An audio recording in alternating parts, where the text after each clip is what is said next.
To think that only 40 years ago, we would have been probably in the middle of a jungle here. This little island grew vertically with its high-rises and horizontally over the water. Between Malaysia and Indonesia, this little country developed in a frantic way, probably due to the extraordinary vision of its leaders. There are a lot of rules and regulations here. The leaders of the country really knew what they had in mind, what it should become. It is modern, developed, and extremely green. A lot of people should be inspired by that. But who are the real Singaporeans? It's a vast question, and not everyone has the same answer. But one thing's for sure, though. Singapore will not stop impressing us anytime soon.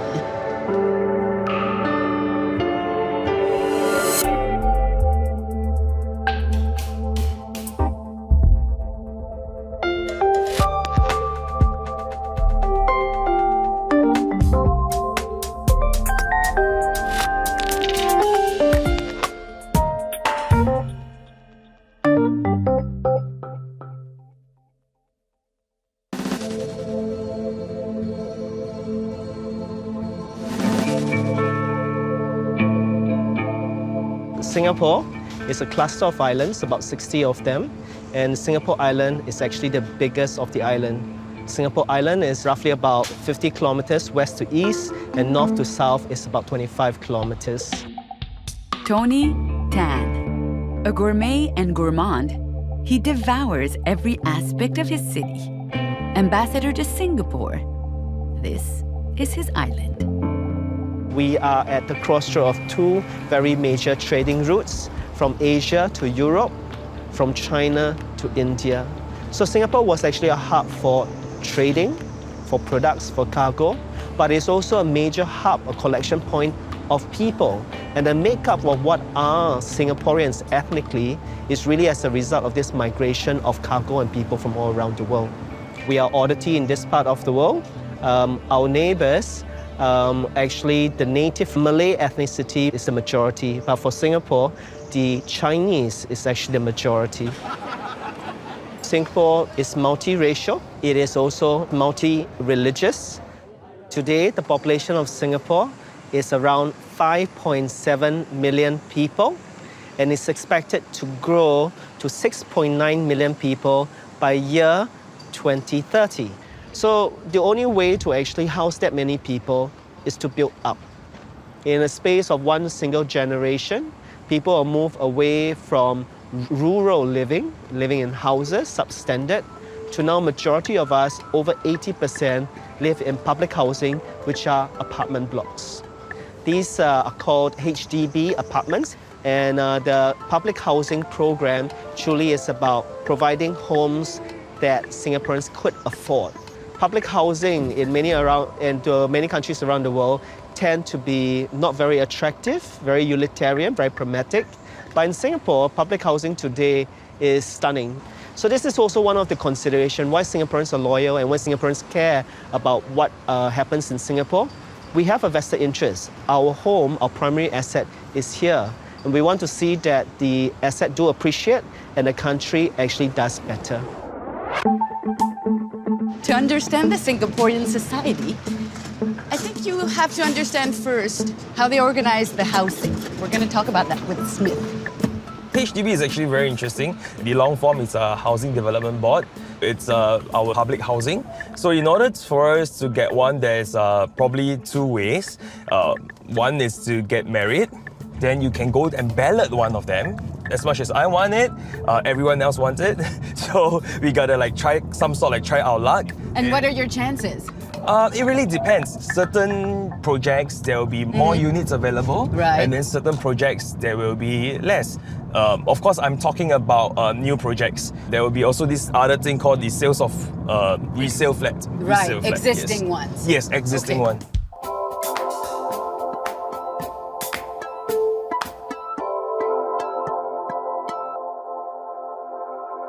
Do some people get married to get an HDB? I don't think so, but I guess it's one of the, we have this running joke that it's a very convenient way for you to propose to your girlfriend. Instead of saying, will you marry me, and all the fireworks, you just say, hey, want to buy HDB or not? Yeah, that's how the Singaporeans, the Singaporean way. Another interesting thing is how you pay for it. Yes. To pay for it, most of the people, we will take a loan from HDB itself, or some will choose to get a loan from the external banks. Yes. Okay? And to pay back this loan, you do not need physical cash. You can actually use money from your CPF, which is like a saving funds by the government. It's compulsory as long as you work. And at the same time... It's compulsory? Yes, it's compulsory, and you can't really touch that money until for certain things. Yes, you can't go on vacation with that money. No, you can't.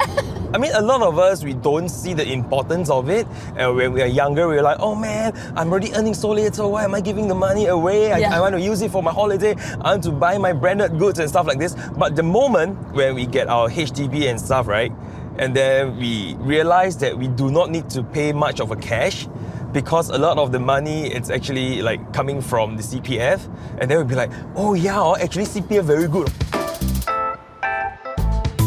Where's your son right now? My son goes to the school near my mom's place, which is just nearby.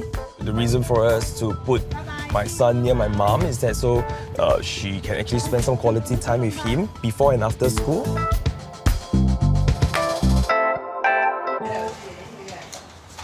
Okay, Mama! You see, this is my friend. Hi, I'm Sophie. Hi. High five, Seth. You grew up here? Yes, all my life. Were you happy when he got his first HDB, his flat? 我買到第一間 HDB 嘅時候，你高興冇？高興 very happy. happy 啦， She said she's very happy. 咪有自己嘅屋嘛？你講 As in, she said she feels that men, eventually we all grow up, we should have our own place. So Yes. she is very happy for me. So how the incentive work is actually, if let's say, for example, you are staying within the perimeter of your mom's place, that you actually get a kind of a rebate so that your house is got a discount off it. This is to promote the fact that, they want to promote that, okay, we will always take care of our parents. It's all about taking care of the people you love, and Yep. then when you're loved, you live happier and longer and healthier. Healthier, lower crime rate. We have public holidays, and even government, they encourage us to eat with our family. So I think it's every once in a month or once in every 2 months, you get one of the Fridays that you get a knock-off earlier. It's called Eat With Your Family Day. You're kidding. No, I'm not. You're kidding. No, I'm not. I can show you my email. I have that from my corporate comm site, and then they say okay, it's Friday, you should eat with your family. You guys are allowed to go home an hour or two earlier so they can spend time with your family. I just think it's fabulous. So the idea is to follow a path and to live according to the country's value and the country's plan for you. I wouldn't agree with that. I think it's how it is, in the sense okay, so this is how the system is. Yes. You are allowed to stray a little bit, okay, but generally they can only take care of the bigger number, right? So in a sense, it's okay, we want to make sure that as much as possible, they want to cover as many people as possible. What about the ones who are not married? There will be other options, just that they have to wait on to the later part of their life. For example, they have to wait until 35, but you have a restriction that you can only get 2-room flat.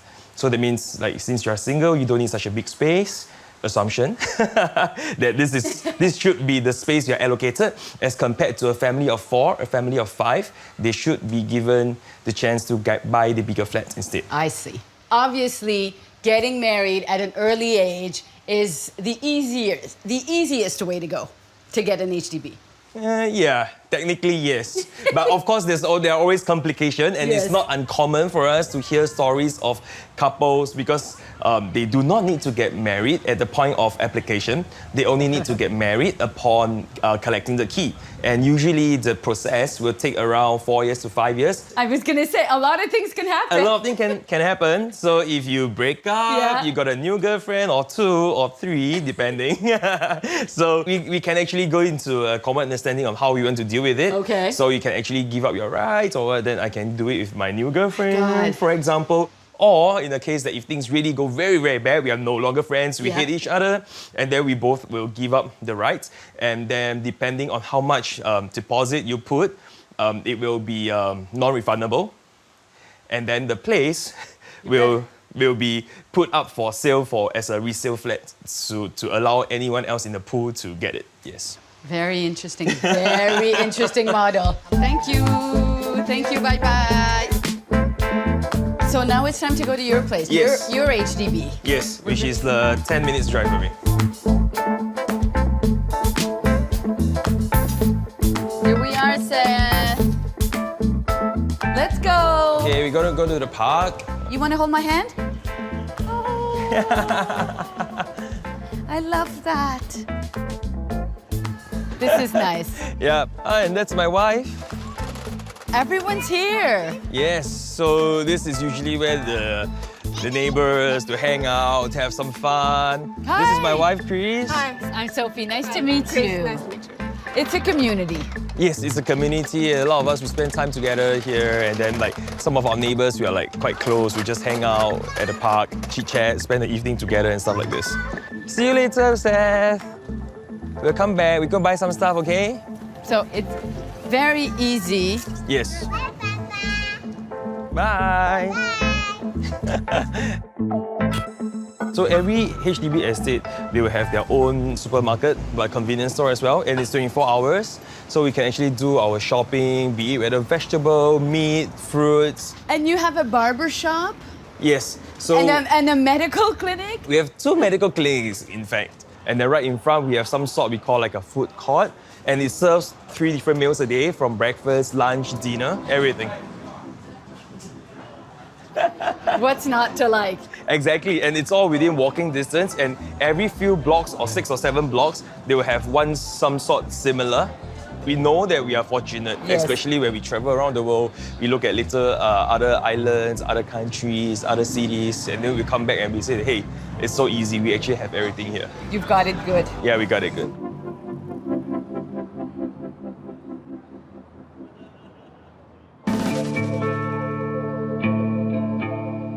Before the 1950s, over 50% of our population used to live outside the city. These were kampongs, these were villages. And as far as a village is concerned, the landlord that owns the land may then be able to create new houses as he wants to. So this kind of housing was really considered as like a form of squatter town, shanty town, where it was actually meeting the needs of the people at that time, a cheap price and a roof over our heads.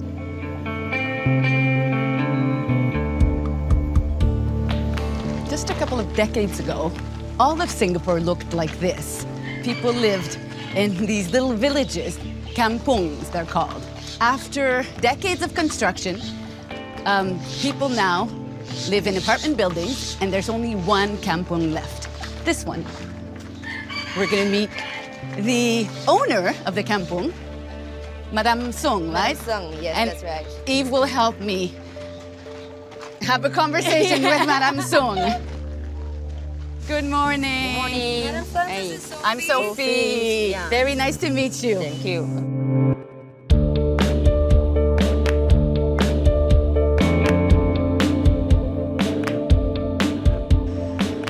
It's striking to see the HDB Yeah, right there. Yeah, It's the old and the new. yeah.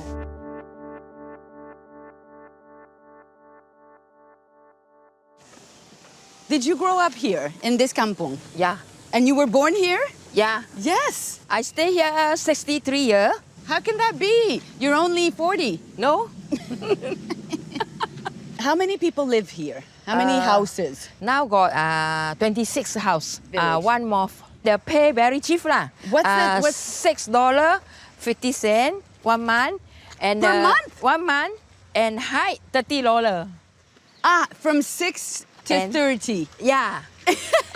It's very, very cheap. Very cheap, yeah. 因为他们跟我从小就一直在这个村，连他们就跟我在一起嘛。而且我爸爸从来也没有说想跟他们起租金嘛。所以就是要互相照顾，所以他们自己跟我住是住在这个屋子，其他的人呢，他们会帮我扫地，帮来帮去，就是劳动劳用来的啦。The Malay say劳动劳用。 Good morning, how are you? I'm good. What a nice Welcome to view. Singapore. Thank you. Thank you. Welcome to our kampung. Thank you. I'm Sophie. I'm Jamil. How long have you been living here? I think about 50 plus already. What? Yeah. Already? Since 1965. You wouldn't want to live in an apartment building? Very happy, very happy. I love kampung house. I wish they don't take away this place, you know. Singapore is a very high-tech country, you know. No point of showing all the nice building and then all the high-tech, you know, but you forget the roots, you know. So everybody come from the kampung house or so what. And not too long ago. That's so interesting about Singapore. Yeah. A few decades ago, everybody lived like this, right? Exactly, yes. You have a botanical garden, Jamil. Okay, we're literally in the middle of the jungle, but yet in the heart of Singapore. It's the last remaining kampung. Wow. I'm very impressed with all of this. Your house is in nature, totally integrated in nature. Thank you very much. I'm sure there are a lot of Singaporeans that would actually want to live. Yes, exactly, yeah. When they come back, they're so excited. They find that, wow, some paradise here, you know. They don't believe that BC have kampung. Well, I don't believe it. Joggers, you know, when they pass by, you know, they say, come, there's a kampung here. They're so excited. Then got everybody here. And then they come and ask permission to me also. Say, can I bring my family? Okay, yes, yeah, by all means, I said. You don't mind the visitors? I don't mind. And then they have that small gathering, like all these old people, you know, celebration here, like, you know, meet their old friends, yeah.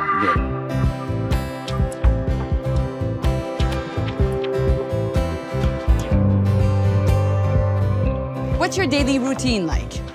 通常每天你是做什么的？我每天早上起来就是坐脚车，就是看有没有人丢垃圾、丢纸啦，然后我是或者那些狗啊、猫哦，或者狗跟猫哦，就拿那个草啊，拿那个人家吃的食物乱丢，那狗就拉来拉去，我就吃的那个垃圾咯。因为这个就是我们讲的劳动劳用咯，就是这样咯。啊，它的原因在这边呢，人家丢垃圾，他帮忙扫，不是劳动劳用咯，不然就没有劳动劳用了啊。 Hello. Hey. How long have you been living here, Nasir? I'm new. I'm considered new. I came here in 1996. So all in all, I spent about 22 years in this kampung, this beautiful kampung of Mihong. Yeah. 22 years. 2 years here. But my wife, I think for the last 49 years. Really? Yeah. So she is from this kampung. She born here. Born here. Grew up here.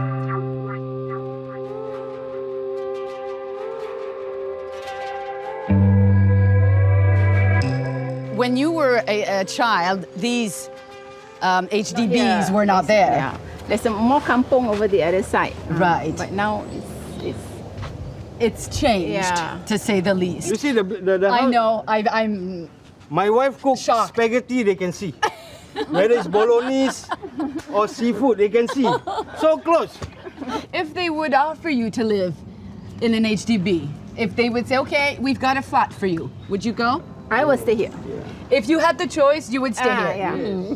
When you say that you live here, what are people's reactions? When they ask me, they said you're very lucky. Really? Yeah, you're very lucky. They staying in envy kampung. you. Yeah. Because in flats, it's just 4 walls. They got nothing to do. For me here, they said you're very lucky because you can just go out, do whatever you want to do. It's free lah. Free. The wind, it will touch all the greens. The greens will come to us and we breathe in. That's why you see, Mihong still young. I know. Look at my wife, how pretty she is. I know. Look at myself. You ravishing? Look. Ravishing. I'm joking, joking. I'm just joking.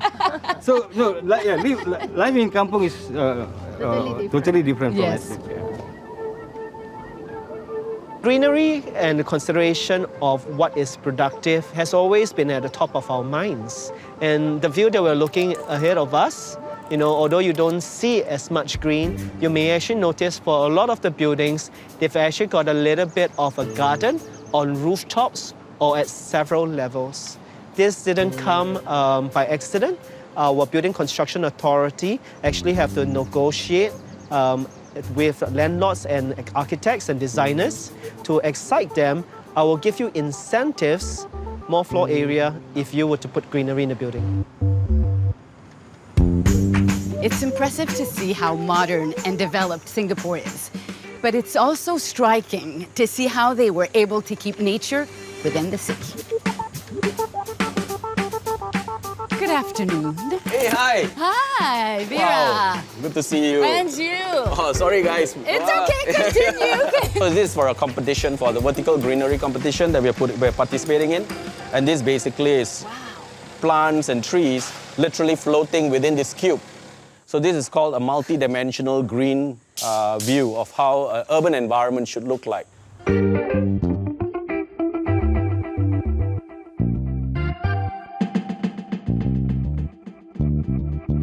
I mean, for a dense, modern city like Singapore, to be that green is like, you know, the journey out of this world. You're right. I think a lot of people have this impression that Singapore is a very urbanized city. Come, let's go in a little bit under the shade. Yes. So it's, I think very early on, our founding father, I will call him the chief gardener, Lee Kuan Yew. He was a prime minister. He had this vision that the city should be a garden city. And the garden city is very important. So he had this impression and he wanted to make people understand that if you were to come and do business in Singapore, the first impression you would have is as you come into the airport and you were driving through the East Coast Parkway, you see that the whole place is a very, very beautiful, nicely managed garden. So that immediately gave people this impression that this country is well managed. So that was actually a secret of our economic growth as well, right? So the greening was actually part of that whole journey for us. And up to today, the present government still wants that greening to carry on. So yeah, very few countries will invest that kind of money. But I think the investment has paid off. I think so too. What are the few advantages? No, environmental benefits, without a doubt, for sure. The air is cleaner, the temperature is gotten better, sound is better as well, so there's a lot of sound abatement by the plants. But most importantly, it's about psychological relief. People love the green. And it's about a city which is so dense and so everyone's running from space to space, but having pockets of green, anxiety levels are lower. What is it that you're supposed to do today? From here, I'm going to go on to the National Gallery. I'm doing a very interesting roof garden where I'm a consultant for that project.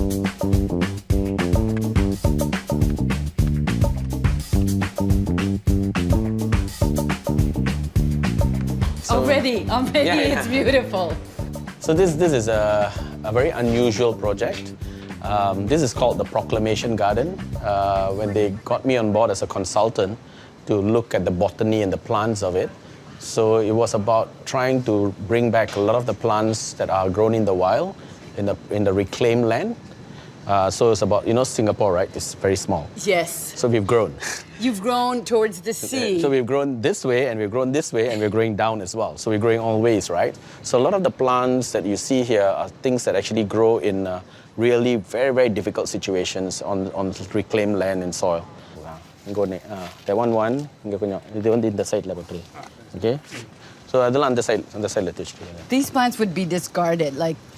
Yeah, people would not. People would not look at them. Yeah, correct. Do you actually have numbers or facts? Statistics. Yes. Yes, we do. Every tree that's planted has got a number. I'm not kidding you. What? Yeah. So every part of the island's greenery is accounted for, and we actually have got methodologies to calculate the amount of greenery and percentage of greenery. So every development is required to have at least 5 to 10% of greenery in their development. They have to give up the land for greenery. It's in the regulations, in the building codes. And if you actually start greening your rooftop and your in-between buildings, and that gives you property tax rebates. So there's some tax deductions for if you add on greenery.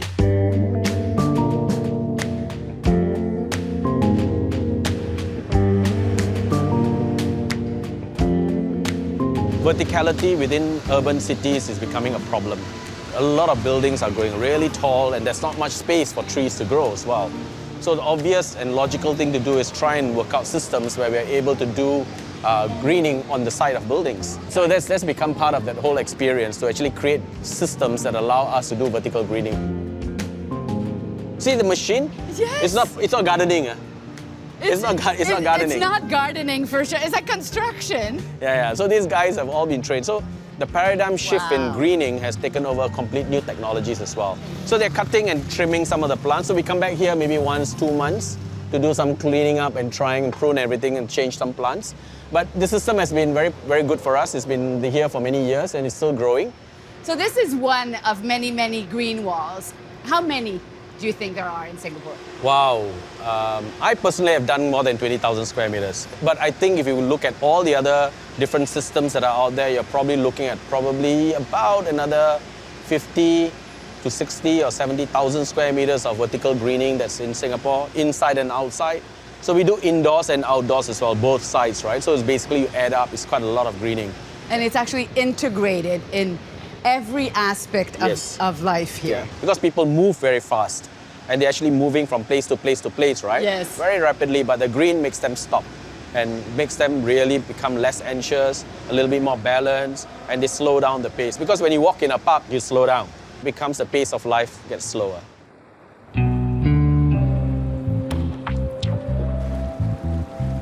Most Singaporeans do not cook much at home unless they've got very young or very old family members.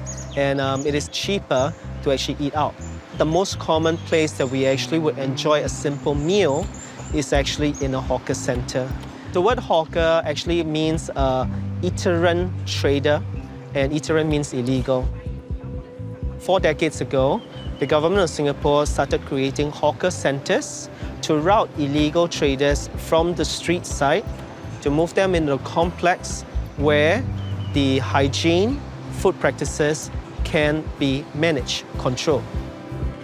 We are now finding that the old traders that are selling hawker food, they aren't able to pass on their skills to the next generation.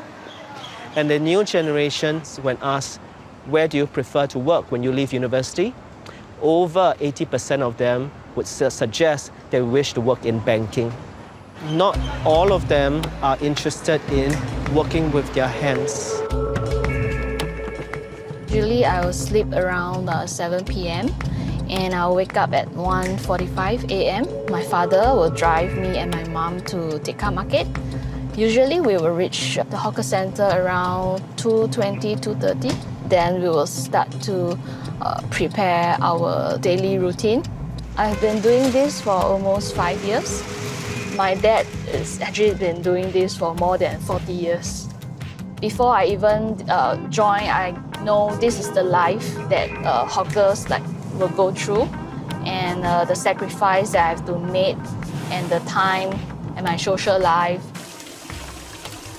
Surprisingly, it isn't too hard for me because it's my interest and my passion, so I know that I have to wake up so that my customer will get to eat my prawn noodle on time.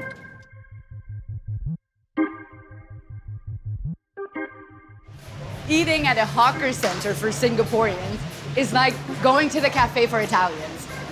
It's absolutely part of their daily routine. Wampoa prawn noodles. Hi. Hello, Mom and Dad.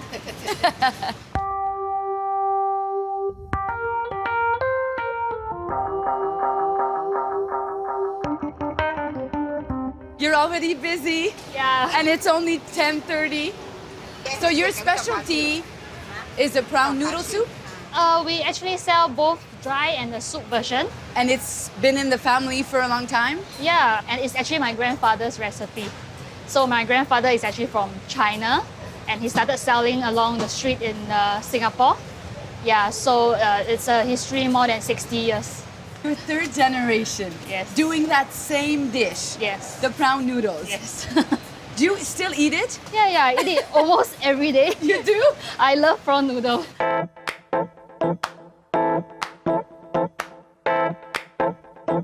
Would that be my first noodle prawn soup? Who's gonna eat it? Oh! How much is this bowl? $5. $5. How do you manage to keep your prices so low? Our profit margin is actually very low. Yeah, I'm sure. So it has been a problem for the younger generation hawker because people expect cheaper food and Good quality. Yes, but they refuse to pay more.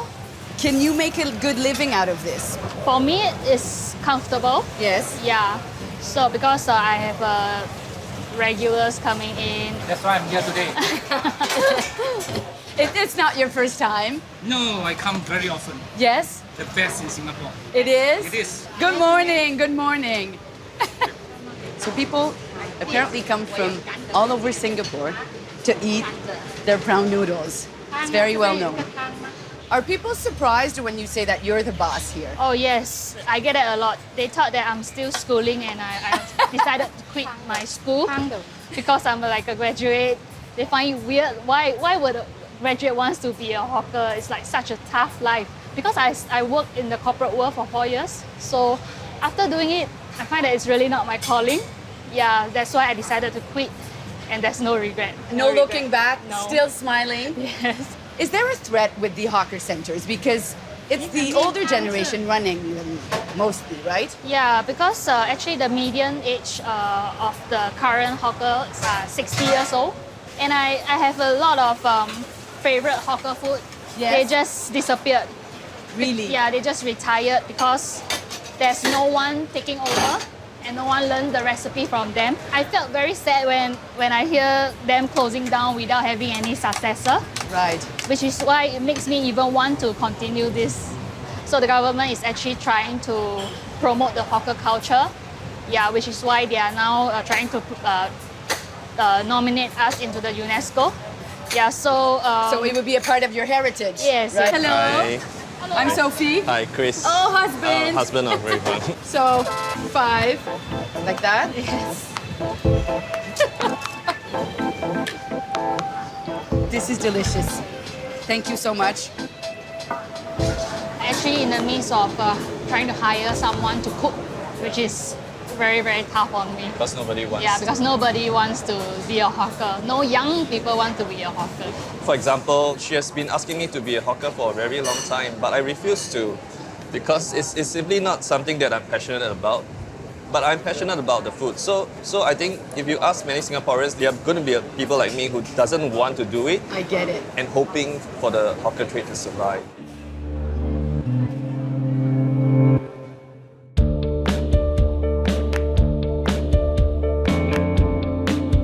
In Singapore, it's really about competing needs for the same square foot of land that we have.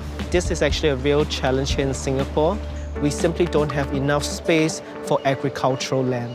The use of technology is central to our methods in terms of not increasing the amount of land used for agriculture, but instead to have mixed-use areas for the cultivation of plants and animals to continue. Having access to fresh produce is a challenge in Singapore. The vast majority of the items are imported.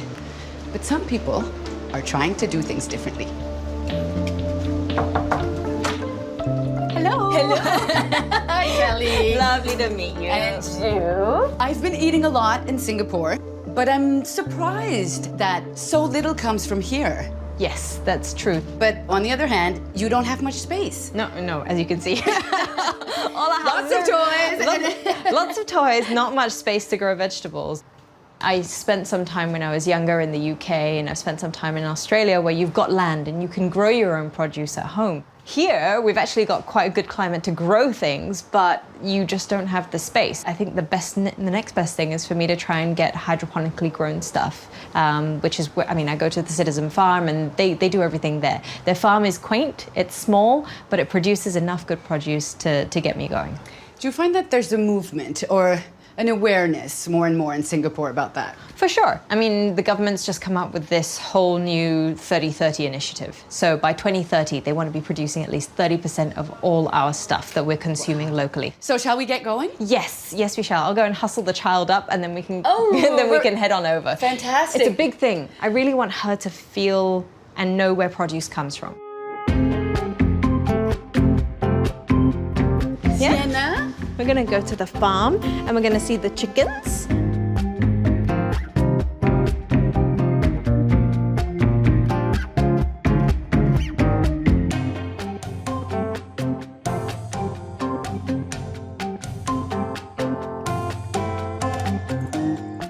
High five.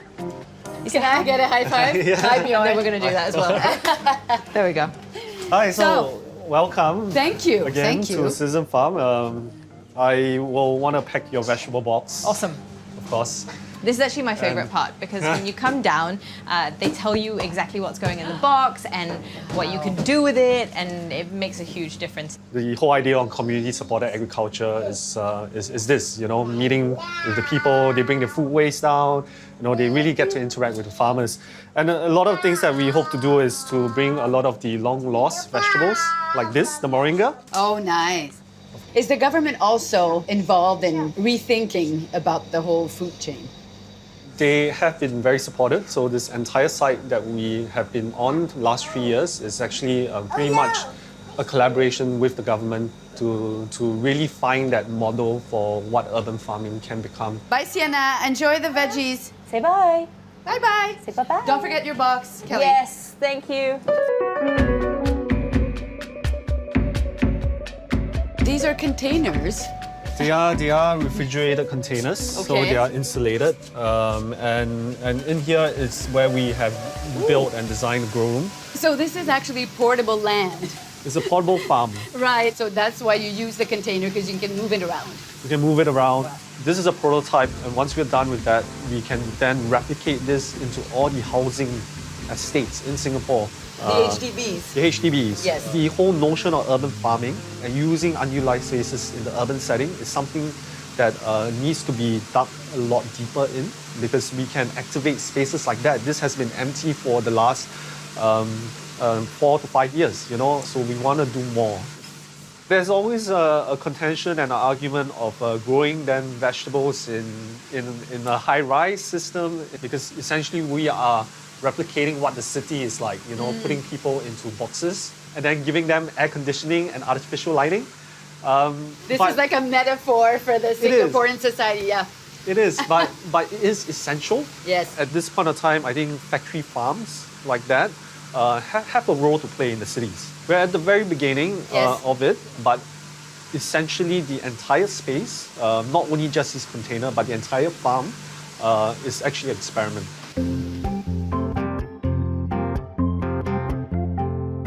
So here we grow a lot of the outdoor plants, and there are things that you might be familiar with, like the mint, the cosmos. We do a lot of edible flowers, but also like within that, within this patch, there is things like the Okinawan spinach, which is then a little bit more suitable for the tropical climate. It's so hot here, they don't like it very much. So there's a lot of challenge growing that. If you go to the farms in Singapore, you see them all in greenhouses as well. You would think that it's so hot, why do you need greenhouse? Right. But the challenge here is the rain. So when you see the tropical rain, it could destroy your crop. It washes away then the entire topsoil. So they build greenhouses and polytunnels to protect the soil from that kind of leaching. This experiment of what we've put in place is a food forest. Is using a permaculture technique called food foresting to build a food garden. Right? So things like the moringa that you've seen just now in Kelly's box. Yes. This is a bean, right? So it fixes nitrogen into the soil naturally, and all that's understory are all edible plants. You have the pandan, you have the sayur-manis, you have the banana circle. And if you look at Singapore, imagine if we can instill this. Right. Eat your forest. Eat your forest, eat your landscape. I think that is the future where we need to go to become self-sustainable in food production. The people of Singapore are descendants of migrants. About 30% of our residential population is foreign. There is around 1 million of blue-collar foreign workers here in Singapore. And why is that such a large amount? That's really because they are doing the work that Singaporeans do not wish to do. So for the longest time, the employment pass holders, mostly professionals, were the only foreign group that were encouraged to integrate.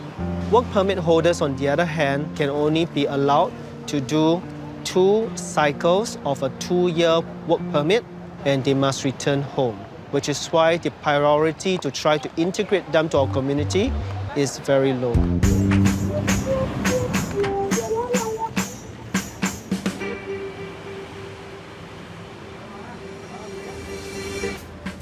Tomorrow's Sunday, and it's the only day off of the migrant workers, and a lot of them come here in the Geylang neighborhood.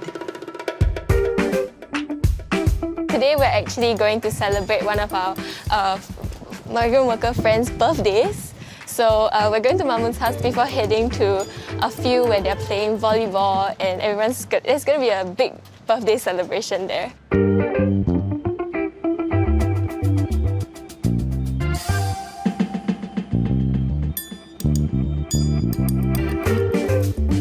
Do you know the proportion of migrant workers in Singapore? So it's almost 1/5 of our population. However, you ask any Singaporean, very few of them would have friends that are of low-wage migrant workers status. So for them, when they come here, because they are low-wage, and back home they are also very poor, a lot of them would rather take up these jobs because normally it pays up to 10 times more than what they would be paid in a regular job back home. Just over here. Can we go up to your house? Sure. Oh, thank you. See, so this is your room? I have one chair only, One bed, one chair, one desk. Yes. Where are you from, Mamun? I'm from Bangladesh. You're from Bangladesh? Yes. You like playing volleyball? Honestly, once I come here only, I learned volleyball how to play because we have one holiday. We need some entertainment to forget our tiredness and forget our sad because we are stay very far from our family. So we have some fun with this game. That's why we very love. Because of this game, we can be together. We can connect with others. Yeah, it makes us happy. You always get together on Sundays? Yeah, Sunday and public holiday. All right, let's go. Let's go. I'm excited. Sure.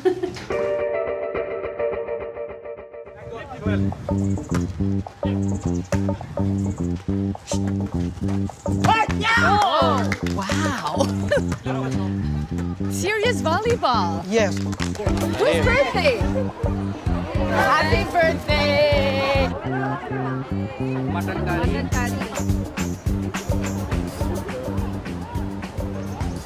Mamun, this is just fantastic. Thank you very much for coming. I'm very moved by this. Yeah, we are really very thanks to come here and visit us. So very few Singaporeans know about this. In fact, there are many xenophobic comments about the number of them hanging out here, which I think is very unfair for them because they have long hours at work.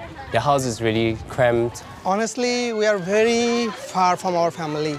We have many things in our mind. If they are not friendly, it's really very painful. So every single one of them, they fill a job, they do a job that is necessary to keep Singapore moving. You're all in construction? You're all construction workers? Have you all built any HDBs before? Yes. No. Which work site? C19 in the Punggol. C19 and Punggol? Yes. So those houses, when they're completed, Singaporeans move in to stay, but they don't know who built them. Yeah, so thank you for building them.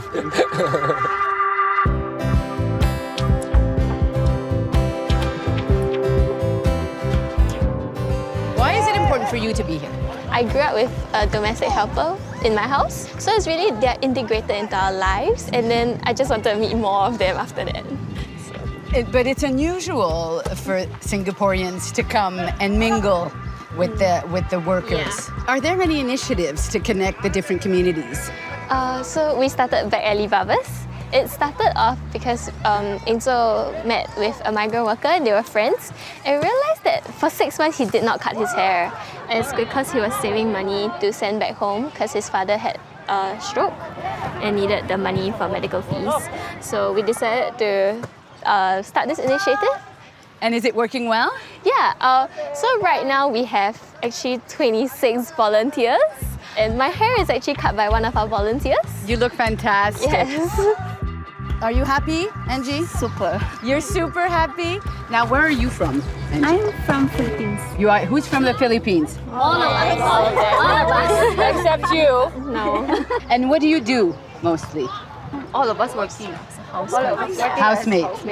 Domestic helpers. Domestic helpers. What is the most difficult thing here for you? Love family, back to country, miss them. Sometimes you hear they are not feeling well, So That must be hard. yes, sometimes feel guilty, but no choice. Have to be here. When you have daughters eventually, do you think that they will be domestic help as well? Definitely no. No. No. No. We don't want them suffer like us. It's very difficult to be a helper. So we're working hard here just to give them a good future, not a helper. Okay, let's put our hands right here, all of us. Okay? I would come here every Sunday too.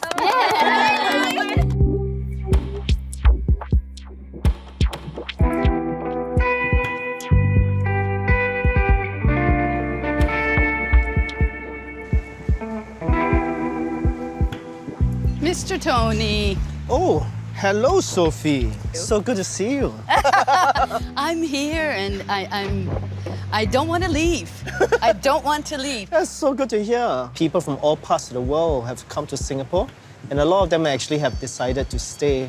And I think that because of the time that we have spent together, we have gotten used to each other. And it's not just that we tolerate, but we really enjoy each other's culture and their religious practices. So I think that it's kind of a unique space. Thank you. Syrup for you and your iced coffee. Thank you. It's really interesting to think about the Singaporean identity. You know, what binds you together? The three pillars of what forms identity is in education, it's in our public housing and our pension scheme, and it's all about also our national service program. And we want people to have that cultural pride, that ethnic pride, to learn where they come from, but at the same time, have the citizen's pride, the sense of nationalism, a sense of pride that what we have achieved to date. I think that the growth of the population size, it is still on an exponential increase. Today we are about 5.6, 5.7 million people, and the increase in the last 1 million in the population only happened in the last 15 years. Wow. And this growth would definitely mean that there will be pressures on housing, transportation, and work. And you're on an island, let's not forget that. You don't have extended land. I mean, absolutely. You have to always keep that in mind. Do you feel that you're on an island? Do you feel like an islander? See the shirt? I feel like I'm on an island.